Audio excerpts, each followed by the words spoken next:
Hey Minecraft, Firenzic here, and today we're going to be showing you my take on an ender pearl stasis chamber. So first off, and this is stasis, and first off, if you don't know what an ender pearl stasis chamber is, it's very simply a bubble column. You've got some soul sand at the bottom there, and it has to be long enough that it doesn't hit the bottom when you chuck an ender pearl in, and then the ender pearl just goes and bobs along at the top there, holds all the information on who threw it, and then it waits, and it waits until somebody comes along and updates it. Bam!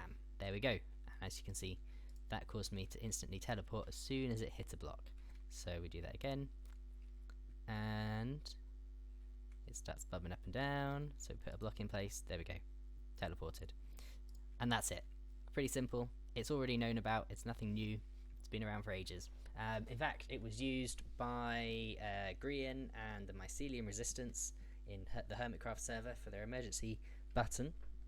They had an emergency meeting button that when it pressed, all the hermits that were involved went and were teleported directly there. Absolutely fantastic idea, and that's pretty much where I got a lot of my inspiration for this from.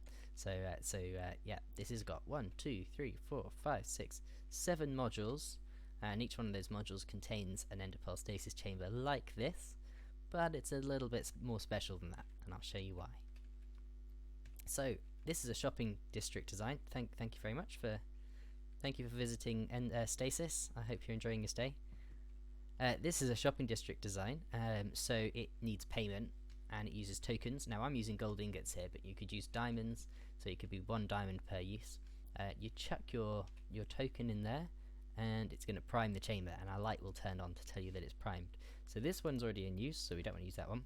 We can see that this one is now ours to be used as we want to, and then all you need to do is get your ender pearl out and chuck it in there. There we go, done. And that's it, that's all there is to it. So it goes down that water stream there, it won't hit the bottom because that's all soul sand that's keeping that up as well, and then it will go bob up into a water column similar to the one we just showed you, and it's going to sit on top of some soul sand there. So that means now I can go on my way and do whatever I want.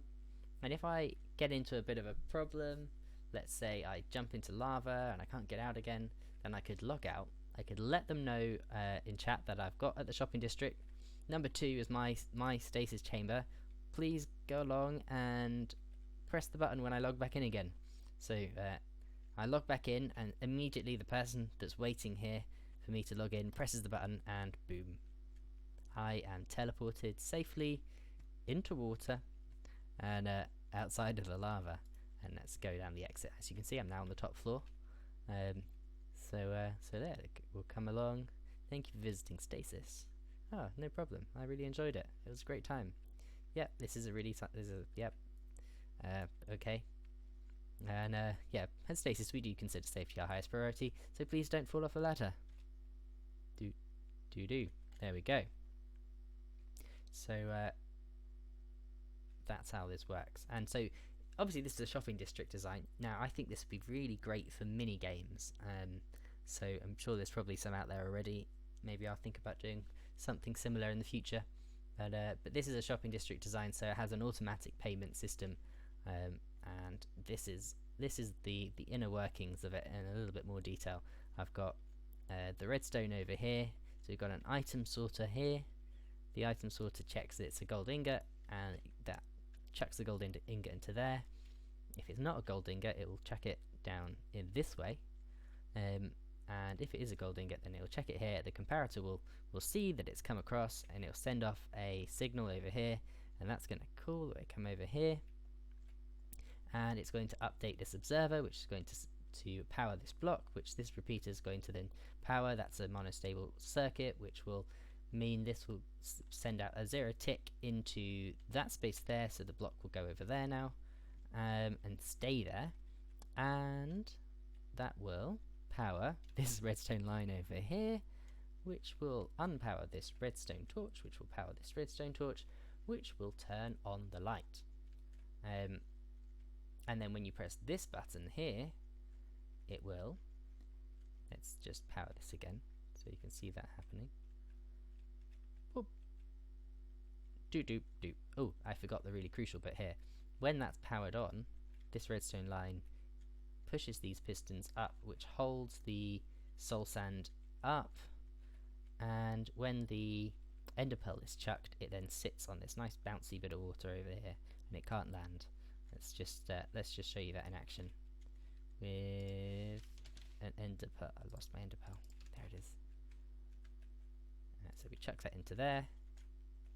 It's fairly good. It doesn't normally. I've tested it loads and loads of times. Unless you're doing it right at the side or something, this is pretty good, pretty accurate. And then your ender pearl's just going to sit there and wait.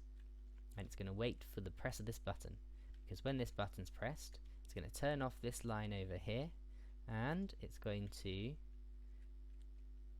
let's see what happens. It's going to turn off this torch here, which is going to turn this torch on, which is going to send a signal down to here, which is going to again update this observer over here.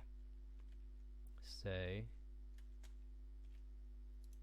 there we go. It's all doing, and of course it teleported me. Let's do it without the teleportation.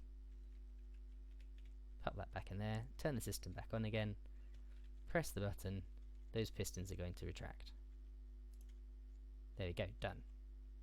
And that light has also turned off because it's doing some more things, more shenanigans to turn the light off. So that's it. That's it. It's as compact as I can make it. I don't think you can put these modules any closer together. You might be able to because of the redstone. Let's have a look. No, you won't be able to put it because of the redstone. So this is as compact as I could make it. So it's 3 wide redstone, but if you want to put it next to each other, you need to have this gap in the middle, which is good because you might want a wall. You want a bit of privacy. If you're going in using a stasis chamber, you might want a bit of privacy. Who knows? So it's about as compact as I can make it. Yeah, so that's, thanks very much, pressure plate, and so that's it. That's Stasis. I hope you enjoyed. Let me know if you have in the comments. Leave a like, and definitely subscribe. And that's all me. Firenzic out. Peace.